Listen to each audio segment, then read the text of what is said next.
Rain clouds moved slowly over the quiet valley as he stood near the old dam gate. The water behind the dam was calm, but there was a strange silence in the air. He looked at the long line of new houses standing on his land, 35 perfect, shiny homes, built without his permission.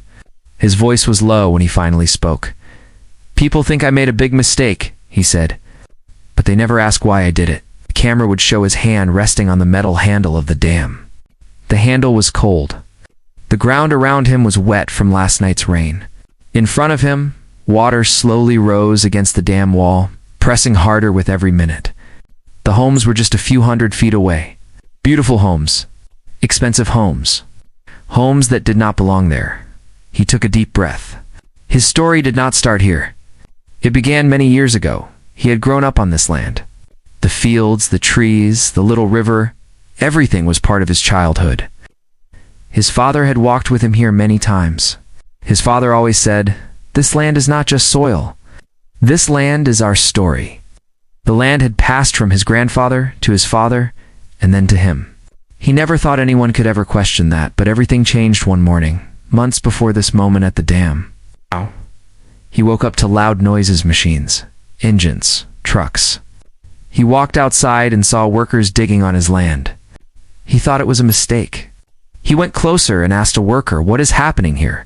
The worker did not even look at him. "Talk to the HOA," he said. That was the first time he heard the name that would turn his life upside. DOWNHOA, Homeowners Association. He went to the group's office the next day. They sat him down in a small room. They smiled too much, like they had practiced their smiles in a mirror. A tall man said, "There seems to be a confusion with the land. Our team believes this area is community property now." His heart dropped. "What confusion? This land is mine. I have the papers." The man nodded slowly, still smiling. "We will look into it." It might take some time, but it did not take time. It took nothing. They ignored him. They pushed him aside like he was invisible. He sent emails. No answer, he called. No one picked up. He visited again. They showed him the door. While he fought for answers, the houses kept rising. One house, then 5, then 10. Every day he watched a new floor, a new wall, a new roof. It was like watching someone steal his life piece by piece. The worst part? No one wanted to listen. Not the local office. Not the construction company. Not even the police. Everyone acted like he was only trying to create trouble. But he knew the truth, and the land knew the truth, as he stood at the dam again. His eyes moved slowly across the homes. People were living in them now. Families, children, pets. They played outside without knowing the ground under their feet belonged to someone else. Someone they had never met.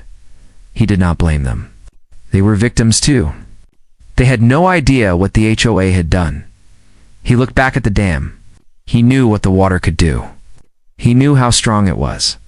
He had built this dam with his father when he was young. He knew every bolt, every crack, every stone, and he knew one more thing. If he opened the dam gate, everything would change. The world would call him crazy. They would call him the villain. But sometimes a man has to choose between silence and truth, between fear and action, and that night. He had made his choice. He pulled the handle. The water began to move. Long before the noise, the trucks, and the arguments, his life on the land was simple. Quiet mornings, slow afternoons, and long evenings where the sky turned gold. The land was not just a place for him, it was the heart of his life. Every part of it held a memory, a moment, a story he never wanted to forget. He would wake up early, even before the birds started singing. The first thing he always did was walk to the river. The water there moved soft and clear, like it was whispering to him. His father used to say, "If you listen to the river, you will understand life." He never fully understood those words when he was young, but now he did. The river carried stories. It carried time. The small dam nearby was one of the first things he and his father had built together. It wasn't big or modern. It was simple, made of strong wood, stone, and metal parts they shaped by hand. The dam kept the river steady. It protected the crops from flooding during heavy rains. It provided water during dry days. It was the most trusted part of their land. Every year he planted grains and vegetables in the fields. The soil was rich, dark and soft, almost like it loved being touched. He cared for the land the same way others cared for their homes. He never needed anything fancy. He never needed crowds, noise, or money. He just needed peace in this land. Gave it to him. His father was a quiet man but wise. When he passed away, he left behind one final message. Protect the land. It will protect you too. Those words stayed inside his heart like a secret flame. For many years, life moved slowly and peacefully. He repaired the fence when storms damaged it. He cut the grass himself. He took care of the river path so nothing blocked the flow of water. Every season had its own rhythm, and he loved that rhythm. Spring brought green shoots. Summer brought warm winds. Autumn brought golden leaves. Winter brought soft silence. He lived alone, but he was never lonely. The land kept him company. The river spoke. The wind comforted. The sky watched over him like a guardian. He didn't need much because the land gave him everything he needed. Sometimes travelers passed by and asked, "Why do you live here alone?" He always smiled, "Because this is where my story lives." But life never stays the same forever. Change comes slowly at first, like a small echo. He noticed small things that felt wrong. A survey team walking near the boundary line. A few strangers studying the land with clipboards. A drone flying low near the river. None of them spoke to him. None of them asked for permission. He felt something strange growing in the air, but he didn't know what it was yet. At night, when the moon shined bright, he would sit near the dam and listen to the soft sound of water moving through the gate. It always gave him peace, but now there was a feeling in his chest he didn't understand. A quiet warning. A whisper inside saying something is coming. He told himself it was nothing. Just imagination. But deep down, he knew nature never lies. One morning, he found a small wooden stake with a red flag planted near the edge of his field. He picked it up and looked around. No one was there. The next day he found another one closer to the river. He removed it too. He did not know who put them there or why. But the land knew, the river knew, and he could feel something shifting. His peaceful world. The world he had protected for so long was about to change. He looked across the wide fields. The same fields he had walked since childhood, and whispered to himself, "I will not let anything happen to you." Little did he know, the storm approaching was not from the sky. It was from the world of people, and they were coming straight toward his land. The day the HOA arrived was the day everything began to break. It started early in the morning, long before the sun had fully risen. He was making tea inside his small wooden house when he heard a strange shaking sound. Not thunder, not wind. Something heavy. Something strong. Something wrong? He stepped outside and saw dust rising into the sky. Big trucks were rolling in, one after another, like a long metal army. Behind them came cranes, cement mixers, and bulldozers. The sound of engines filled the whole valley. The peaceful morning he knew so well was replaced by chaos. He walked toward the noise, confused and worried. Men, in bright vests, were hammering sticks into the ground. Others were digging deep holes using machines with giant jaws. For a moment, he thought they must be lost or working for someone else. He stood near one of the workers and asked calmly, "What are you doing on my land?"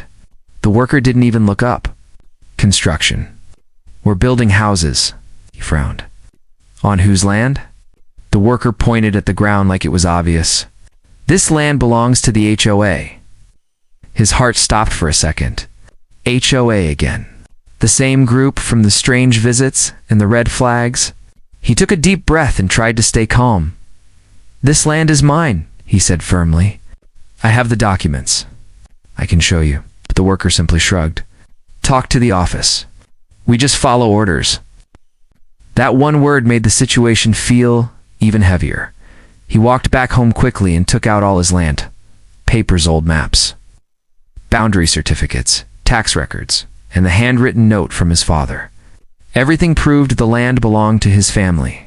He folded the documents carefully, put them into a folder, and drove straight to the HOA office. The building was new and shiny, with glass doors and expensive furniture inside. A woman at the front desk smiled politely but coldly. "I need to speak to the manager," said.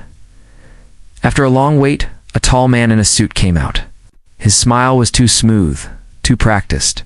"How can I help you?" the man asked. "You're building on my land," he said, placing the papers on the table. "This land is mine. You have no right." The man flipped through the papers without real interest. There seems to be ... confusion. "Our records show this area is approved for new community housing." "What records?" he asked. "We cannot disclose that at this time," the man replied softly, "but we will review your concern. It may take a few weeks." "A few weeks," he repeated, shocked. "You're already building." The manager closed the folder and pushed it gently toward him. "Please be patient. These things take time." He clenched his teeth. He knew something was wrong. The man's voice was too calm, his smile too fake. The words, "be patient," felt like an insult. When he returned home, the machines had already carved deep wounds into the soil. Workers shouted orders. Metal pipes went into the ground. Concrete was being poured. His land, his living memory, was being cut open like it meant nothing. Every day after that, the construction grew faster. Walls rose. Frameworks appeared. Trucks came and went like a never-ending storm. He tried stopping the workers, but they always said the same sentence: "Talk to the HOA." And the HOA always gave the same answer: "We are reviewing your case." He visited local offices for help, but no one listened. Some didn't believe him. Others told him to hire a lawyer, something he could not afford. The worst part was the feeling of helplessness. His land was slipping away in front of his eyes, and he couldn't do anything to stop it. Every sunset brought a new building. Every sunrise revealed another part of his land gone. He watched as the first roof went up, then the second, then the 10th. The land that once felt endless suddenly felt small, trapped, and stolen. He stood near the field one evening, watching the shadows of workers stretch long across the ground. And for the first time, anger slowly replaced fear. They had built the first house, but he knew. The fight had only begun. The first house was only the beginning. Soon, there were 5, then 10. Every morning when he opened his door, he saw new walls, new windows, new roofs rising on his land. Each one felt like a knife. Each one felt like a piece of his history being erased. He knew he could not stay silent anymore. He gathered every document again, papers old and new. Maps with lines drawn by his grandfather, receipts, tax slips, and letters from the land registry. He placed them neatly in a brown folder. This time, he promised himself he would not leave until someone truly listened. He drove to the council office. The waiting room was cold and full of voices. He waited for hours. When his turn finally came, he sat across from a tired-looking officer. The officer glanced at the papers, skimmed them, and then leaned back. "Sir," he said slowly, "this is complicated. The HOA is powerful. Their documents say something different. But my documents are real," he said firmly. "This land has been ours for 3 generations, the officer sighed. "I believe you. But fighting them will take time. And money. Money. The one thing he didn't have enough of. When he stepped outside the building, he felt smaller somehow. Like the world was too big and he was too alone. But he didn't give up. He went from office to office, from desk to desk, looking for someone who would fight for him. Most people shook their heads. Some whispered, "Just sell the land and move." Others quietly warned, "Don't fight the HOA. They make life hard." Life was already hard. He called lawyers. Some never called back. Others quoted prices so high, he almost laughed. It felt like the whole system was designed to push people like him to the edge. Days passed. Construction continued. New families visited the site, walking through unfinished homes, imagining their future. Children laughed and ran around the field like it had always belonged to them. And although he felt anger, he felt sadness too. The families didn't know the truth. They were just buying dreams. Dreams built on stolen ground. One afternoon, as he stood near the half-built homes, a stern-looking HOA officer walked toward him. "You cannot be here," the man said sharply. "This is my land," he replied. "Not anymore," the officer said coldly. "If you continue disturbing the construction, we will send you a legal notice." "Disturbing?" he said, shocked. "You are the ones disturbing my life." But the officer simply turned away. That night, he returned home with shaking hands. He opened the warning letter the HOA had sent him earlier. The words were heavy. "You are hereby informed to stay away from the construction area. Your presence will be considered trespassing." On his own land? The irony stung, but the worst day came when he found a new letter taped to his dam gate. The words made his breath stop. "You are not allowed near the dam. Violation will lead to legal action." For the first time in his life, he felt afraid. Not of the HOA, not of the officers, but of losing the land entirely. Losing the dam, losing the river, losing everything his father had trusted him to protect. His nights grew longer. He couldn't sleep. Every sound of trucks shook him awake. He kept going through the papers again and again, looking for anything that could help. His friends told him to move on. Some said he was overreacting. Others said he couldn't win. But he remembered his father's words. "The land will protect you. If you protect it first," so he continued fighting. He wrote emails. He filed complaints. He recorded everything happening. He took photos, videos, and notes. He was tired, but not broken. Still, the HOA pushed harder. They sent more warnings. They stopped responding to him completely. Workers avoided him. Some even laughed when he walked by. People in the new houses looked at him like he was the enemy. He stood one evening on the old boundary line, watching lights glow inside the half-finished houses. And for the first time, he felt something rising inside him. Slow, powerful, unstoppable. Not anger, not fear. Something else. A decision. A decision that would change everything. The storm that changed everything didn't arrive in the sky. First it arrived in his heart. It began quietly, like a small pulse of warning, and then grew into something strong and unshakable.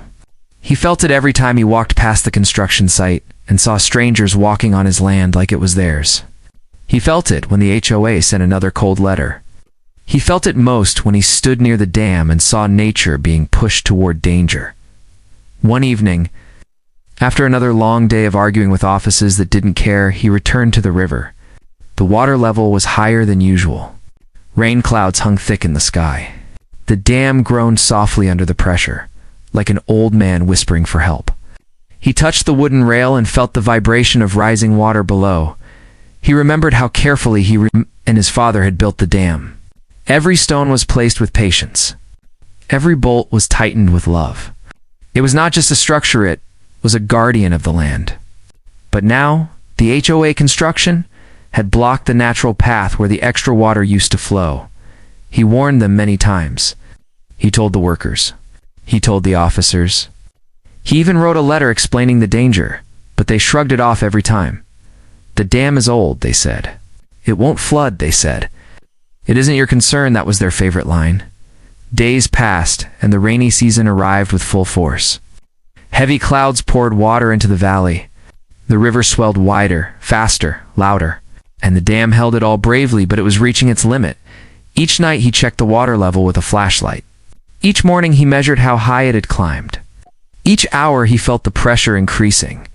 One night, during a thunderstorm, he walked to the dam again. Lightning flashed across the sky, lighting up his face and the trembling water behind the gate.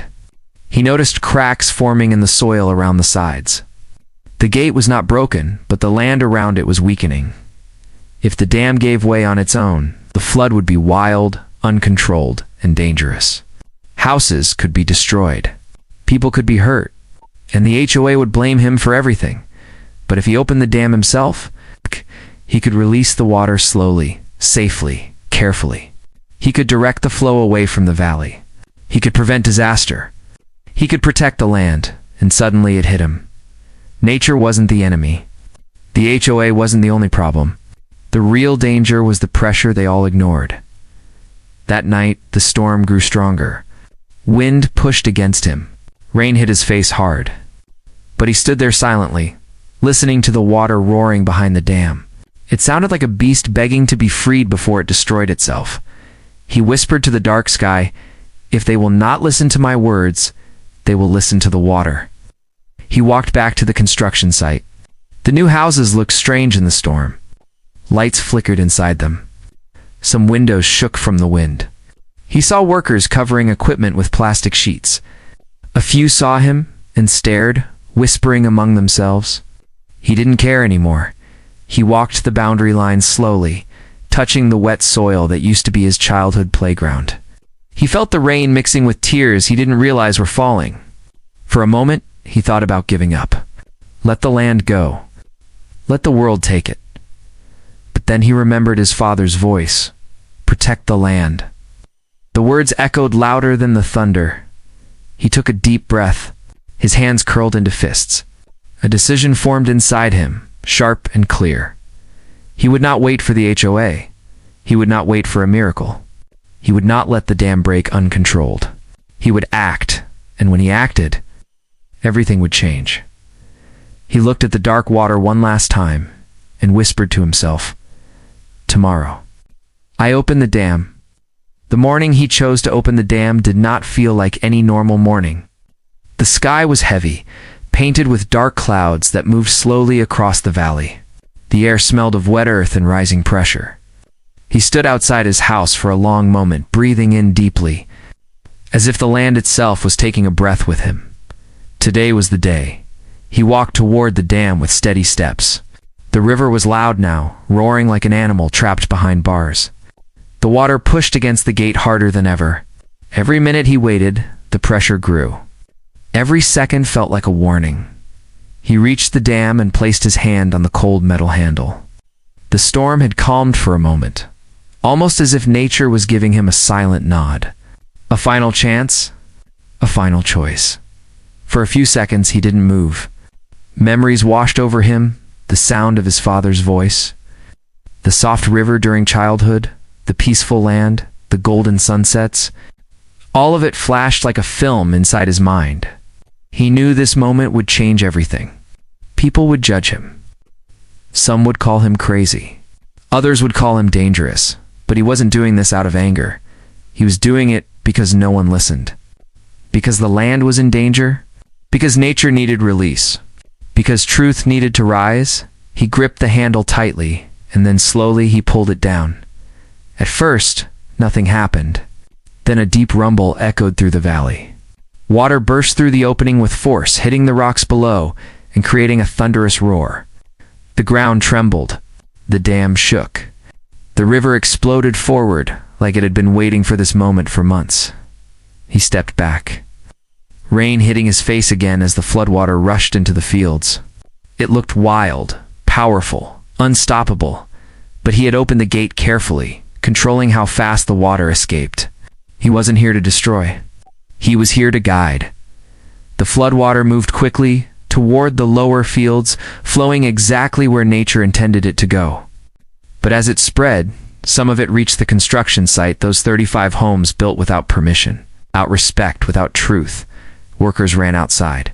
Some shouted, some tried to move equipment. Others simply stared in shock as the water swirled around the houses. It didn't bring destruction, it brought truth. The foundations that were illegally built were exposed. The blocked water channels were revealed. Everything the HOA had tried to hide was now clear. He stood on a small hill, rain dripping from his clothes, watching silently. People pointed at him. Some yelled. Others looked afraid. But he didn't move. He felt calm. He felt honest. He felt like he had finally spoken in the only language nature understood. Later that day, authorities arrived. Their cars splashed mud as they drove through the wet ground. They questioned him. They questioned the workers. They questioned the HOA officers, who suddenly looked much less confident. He showed his documents again, this time to people who actually listened. The officers walked the land, checking boundary markers washed clean by the water. They examined the blocked channels. They reviewed the papers. And slowly, their faces changed. The truth was finally visible by evening. The authorities made an announcement. The land belonged to him. The HOA construction had violated multiple laws. The houses should never have been built there. Some families cried. Some shouted at the HOA. Some demanded refunds. The HOA leaders tried to defend themselves, but the evidence was too strong. The water had revealed everything they had tried to bury. As night fell, he walked back to the dam. The storm clouds were clearing. The river was calmer now. The gates stood open, releasing the pressure slowly and safely. He watched the water flow with a tired but peaceful smile. He whispered, "I didn't do this to harm anyone." He looked at the land shining under the soft moonlight. "I did it to protect what mattered. To protect truth. To protect the story my father left behind." And in that quiet moment, with the river flowing gently once again, he felt something he hadn't felt in a long time. He felt free.